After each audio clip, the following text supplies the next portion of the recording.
वर्गीय वर्ष, हिंदी साहित्य का इतिहास, पंचम सत्र, प्रश्न पत्र क्रमांक 9। इसके अंतर्गत आज हम राम भक्ति साहित्य की प्रवृत्तियां, भक्तिकाल में राम भक्ति साहित्य की प्रवृत्तियों पर चर्चा करने वाले हैं। हिंदी साहित्य के भक्तिकाल में भक्ति की दो धाराएं प्रवाहित हुई है, निर्गुण तथा सगुण। वैष्णव भक्ति में रामोपासना यह कृष्णोपासना से प्राचीन है। इसमें राम की उपासना की गई है, वह अद्वितीय है। तो दोस्तों, भक्तिकाल अपना एक अहम और महत्वपूर्ण स्थान रखता है। तो आदिकाल के बाद आए इस युग को पूर्व मध्यकाल भी कहा जाता है, जिसकी समयावधि 1343 से संवत 1643 तक मानी जाती है। यह हिंदी साहित्य का श्रेष्ठ युग है। भक्तिकाल को हिंदी साहित्य का स्वर्ण युग भी माना जाता है। तो दोस्तों, भक्तिकाल यह हिंदी साहित्य का श्रेष्ठ युग है, जिसको जॉर्ज ग्रियर्सन ने स्वर्णकाल कहा है। तो डॉक्टर श्याम सुंदर दास ने स्वर्ण युग माना है। आचार्य रामचंद्र शुक्ल ने भक्तिकाल एवं हजारी प्रसाद द्विवेदी ने लोक जागरण कहा है। तो संपूर्ण साहित्य के श्रेष्ठ कवि और उत्तम रचनाएं भक्तिकाल में प्राप्त होती है। तो दक्षिण में आलवार बंधु नाम से कई प्रख्यात भक्त हुए हैं। इनमें कई तथाकथित बहुत पढ़े लिखे नहीं थे, परंतु अनुभवी थे। आलवारों के पश्चात दक्षिण में आचार्यों की एक परंपरा चली, जिसमें रामानुजाचार्य प्रमुख थे। तो रामानुजाचार्य की परंपरा में रामानंद हुए हैं। उनका व्यक्तित्व असाधारण था। वे उस समय के सबसे बड़े आचार्य थे। उन्होंने भक्ति के क्षेत्र में ऊंच नीच का भेदभाव तोड़ दिया। तो इस तरह से सभी जातियों के अधिकारी व्यक्तियों को आपने शिष्य बनाया। तो उस समय का सूत्र हो गया, जाति पाति पूछे नहीं कोई, हरि को भजे सो हरि का हो। तो दोस्तों, रामानंद ने विष्णु के अवतार राम की उपासना पर बल दिया है और रामानंद ने उसकी शिष्य मंडली ने दक्षिण की भक्ति गंगा का उत्तर में प्रवाह किया और समस्त उत्तर भारत इस पुण्य प्रवाह में बहने लगा। तो भारत भर में उस समय पहुंचे हुए संत और महात्मा भक्तों का आविर्भाव भक्तिकाल में हुआ है। तो महाप्रभु वल्लभाचार्य ने पुष्टि मार्ग की स्थापना की और विष्णु की उपासना यह भक्तिकाल में अद्वितीय है। रामानुज के शिष्य इस राम भक्ति शाखा के संस्थापक हैं। उन्हें उत्तर भारत में भक्ति के महान आंदोलन को चलाने का श्रेय दिया जाता है। तो भक्तमाल के इनके 12 शिष्यों का वर्णन मिलता है। अनंतानंद, सुखानंद, सुरसुरानंद, नरहरियानंद, भावानंद, पीपा, कबीर, सेना, धना, रैदास, रविदास, पद्मावती और सुरसुरी। वैसे भूपति, मुनीलाल, तुलसीदास आदि ने रामचरित पर प्रकाश डाला है। ऐसे रामकाव्य की प्रधान विशेषताओं को लेकर आज हम चर्चा करने वाले हैं। तो दोस्तों, राम भक्ति साहित्य की विशेषता या प्रवृत्तियों में पहली विशेषता है राम भक्ति का स्वरूप। दोस्तों, सगुण धारा के राम काव्य की यह प्रथम विशेषता है। राम काव्य का वर्ण विषय विष्णु है। ऐश्वर्य संपन्न देव विष्णु राम काव्य का वर्ण विषय है। तो राम भक्त कवियों ने राम को विष्णु के अवतार, राम यानी विष्णु के अवतार, तो राम भक्त कवियों ने राम को अपना आराध्य देवता माना है। ऐसे परब्रह्म स्वरूप राम की वे उपासना करते हैं जो पाप विनाशी है। उनके ब्रह्म की मर्यादा विशिष्टाद्वैत से निर्मित है।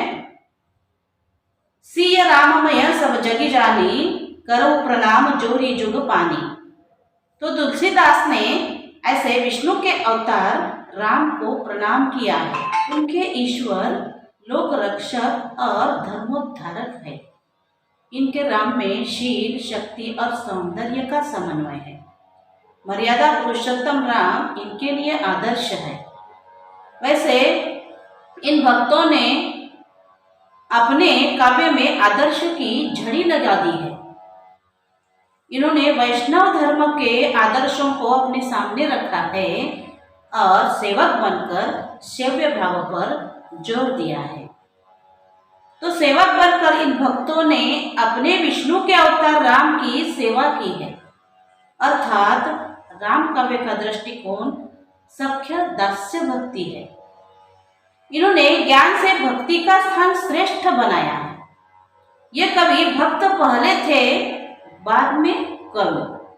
कविता इनकी भक्ति का माध्यम थी। सेव्य भाव को स्वीकारते हुए तुलसीदास ने लिखा है, सेवक सेव्य भाव बिनु भवनय तरिया उर्गारी। इस भवसागर को पार करने के लिए भगवान की सेवा करना अनिवार्य है। भक्तों को चाहिए कि उदार दृष्टिकोण से इस सेवा करनी चाहिए। इनके लिए जीव सत्य है क्योंकि वह ब्रह्म का अंश है। तो राम भक्ति शाखा के कवियों की भक्ति नवधा भक्ति रही है। उन्होंने राम के अलौकिक गुणों का प्रचार और प्रसार किया है। राम भक्ति शाखा की दूसरी प्रवृत्ति है समन्वय की भावना। राम भक्ति शाखा के कवि समन्वयकारी थे। उनकी समन्वय की भावना विराट थी। राम की उपासना के साथ साथ उन्होंने शिव, कृष्ण, गणेश आदि अनेक देवी देवताओं की भी स्तुति की है। तुलसीदास ने स्थान स्थान पर राम द्वारा शिव की पूजा करवाई है। यद्यपि राम भक्ति काव्य में राम भक्ति को श्रेष्ठ माना है। ज्ञान भक्ति, ज्ञान भक्ति और कर्म के बीच समन्वय दिखाई देता है। तो सगुणवाद तथा निर्गुणवाद में एकरूपता बताने का प्रयत्न इन कवियों ने किया। तो दोस्तों, सगुणवाद और निर्गुणवाद में एकरूपता बताने का प्रयत्न इन कवियों ने किया है। राम भक्तों का आराध्य सगुण भी है, निर्गुण भी है। फिर भी इन भक्तों का सगुण राम ही श्रेष्ठ रहा है, क्योंकि इन्होंने रामानंद के राम भक्ति का अनुकरण किया है। उस समय एक और निर्गुण धारा प्रवाहित हो रही थी, तो दूसरी ओर सगुण धारा शनै शनै तीव्र होती जा रही थी। और इन दोनों का समन्वय इस समय के साहित्य में मिलता है। जो भी हो, राम भक्त कवियों ने सगुण राम को प्रथम स्थान दिया है। यहाँ तुलसी के शब्द पठनीय है। तुलसीदास कहते हैं, राम सो बड़ो कौन, मोसो कौन छोटो। राम सो खरो है कौन, मोसो कौन खोटो। राम सो बड़ो है कौन, मोसो कौन छोटो। राम सो खरो है कौन, मोसो कौन खोटो। तो तुलसी ग्रंथावली का दूसरा खंड इसमें ये उल्लेख है। तो दोस्तों, राम भक्ति शाखा की तीसरी प्रवृत्ति है राम काव्य के आदर्श पात्र, यानी आदर्शवाद की निर्मिति। यह तीसरी प्रवृत्ति है। तो राम लोक संग्रह की भावना का दर्शन होता है, क्योंकि उस साहित्य में लोक कल्याण की भावना है, जिसमें जीवन की उच्च भूमियां प्रस्तुत की गई हैं। इस समय के भक्तों ने राम और सीता को उपस्थित करके आदर्श पति पत्नी के रूप में उनका वर्णन किया है। राम काव्य का आदर्श पक्ष उच्च है, जैसे आदर्श पुत्र, एक आदर्श राजा राम, आदर्श पत्नी सीता, आदर्श भाई लक्ष्मण और भरत, आदर्श माता कौशल्या, आदर्श सेवक हनुमान, आदर्श सखा सुग्रीव आदि। तो आदर्श चरित्रों का निर्माण करने का कार्य इन कवियों ने किया है। तो दोस्तों, जीवन के सभी अंगों का आदर्श चित्रण इनके काव्य में हुआ है। इनके जीवन का मूल्यांकन आचरण की कसौटी पर किया जा सकता है। पात्रों का चरित्र महान एवं अनुकरणीय है। कवियों ने जीवन की लगभग सभी वृत्तियों का चित्रण करने का प्रयास राम काव्य के माध्यम से किया है। काव्य में रजोगुणी राजस, तमोगुणी कु तथा सत्वगुणी सु, इन सभी गुणों के पात्रों की अभिव्यक्ति राम भक्ति शाखा के कवियों ने राम काव्य के द्वारा किया है। तात्पर्य यह कि राम भक्ति शाखा के साहित्य में रज तम सत्वगुणी स्वभाव के पात्रों का वर्णन मिलता है। सत्य की असत्य पर विजय को कवि ने दर्शाते हुए रामत्व की रावणत्व पर विजय के मानव स्वरूप बताया गया है। यहाँ राम परब्रह्म है, जो नाना रूप में लीला करने वाले पूर्ण ब्रह्म है। उधर निर्गुण संतों के राम परब्रह्म है। ये इसे कवि ने दर्शाया है। दशरथ सुत तिहु लोक बखाना, राम नाम को मरम है आना। पर इन सगुण भक्तों के राम ऐतिहासिक अवतारवादी के साथ साथ मर्यादा पुरुषोत्तम है। वैसे भक्त कवि भी मर्यादावादी है। तो दोस्तों, इस तरह से राम भक्ति शाखा की चौथी प्रवृत्ति है रस, छंद तथा अलंकार का प्रयोग। तो राम भक्त कवि पंडित है, इसलिए राम काव्य में लगभग सभी रसों का समावेश होकर उसमें शांत रस की प्रधानता रही है। इसमें श्रृंगार रस का यथेष्ट परिपाक हुआ है, किंतु जितना कृष्ण काव्य में रहा उतना इस शाखा में नहीं। श्रृंगार रस कृष्ण काव्य में ज्यादा है। तो वीर रस तथा रौद्र रस, वीर रस तथा रौद्र रस युद्ध वर्णन में दिखाई पड़ते हैं। नारद मोह में हास्य रस की सुंदर सृष्टि हुई है। राम विलाप में करुण रस तथा राम के ब्रह्मत्व के अद्भुत रस की सृष्टि हुई है। विशेष रस के रूप में भक्ति रस प्रमुख रहा है।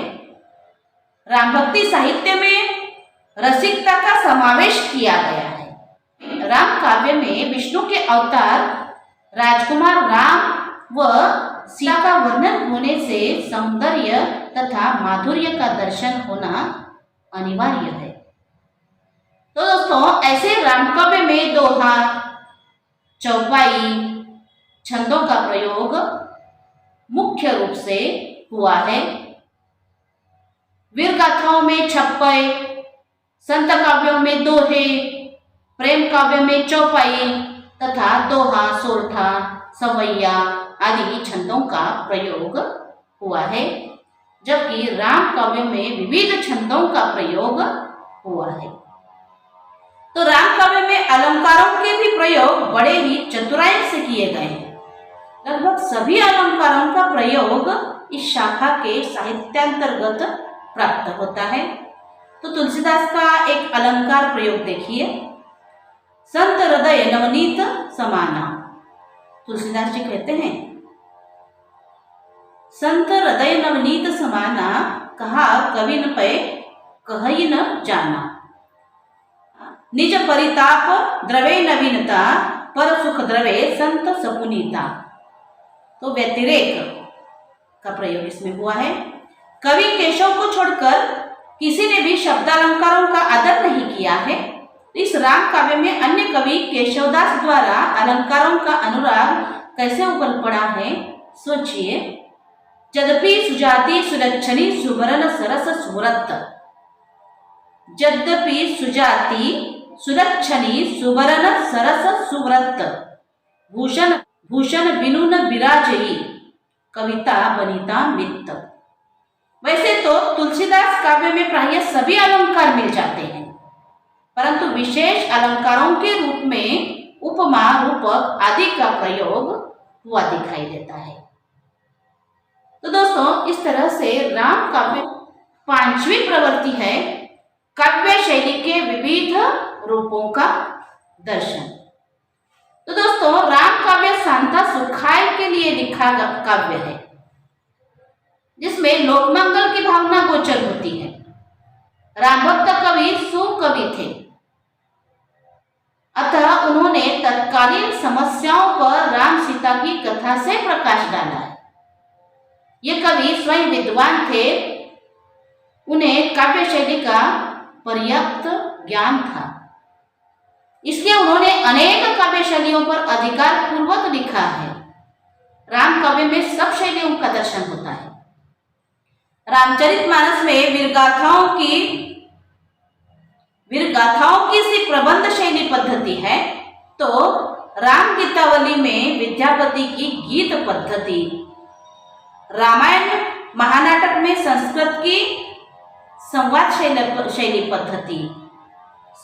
शैली पद्धति और रामचंद्रिका में रीति शैली पद्धति का दर्शन होता है। तो तुलसीदास के काव्य रूपों में दोहा, चौपाई वाले चरित काव्य का दर्शन होता है। तो विविध काव्य शैली रूपों में राम काव्य भरा पड़ा है, जिस पर संस्कृत आदि काव्य शैली का अधिक प्रभाव दिखाई देता है। दोस्तों, प्रबंध पद्धति, गीत पद्धति, संवाद पद्धति, रीति पद्धति एवं अन्य पद्धतियों का दर्शन राम काव्य साहित्य में होता है। गुरु की महत्ता का भक्तिकाल की सभी शाखाओं में वर्णन प्राप्त होता है।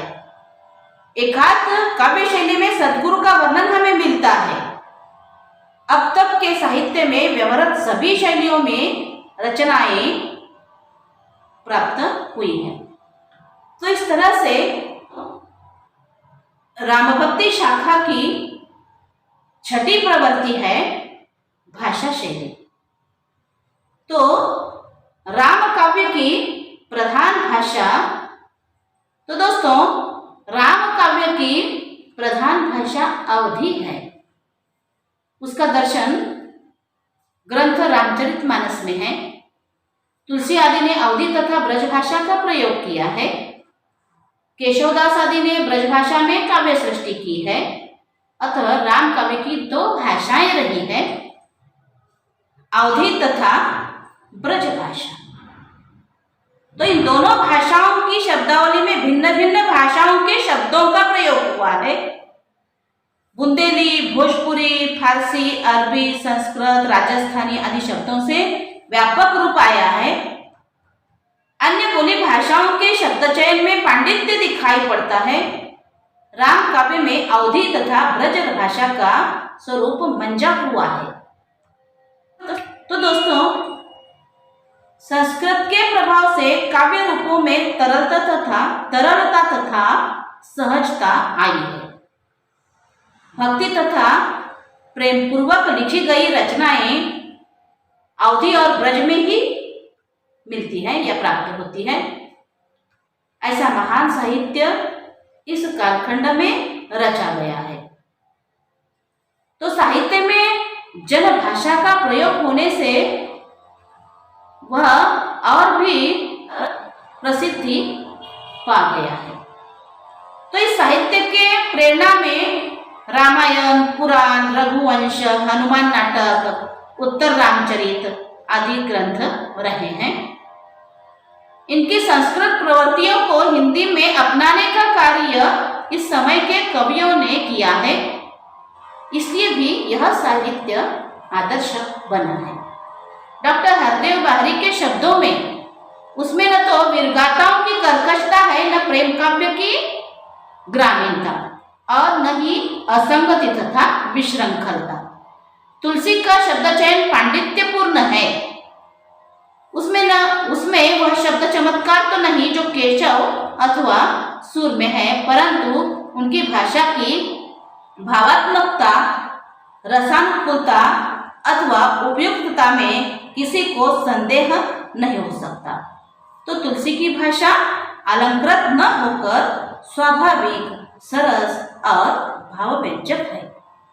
इस प्रकार राम कवि की भाषा को हम एक आदर्श भाषा कह सकते हैं। तो दोस्तों, संक्षेप में हिंदी काव्य परंपरा को लेकर यह कहा जाएगा कि राम कथा को जनमानस की भावभूमि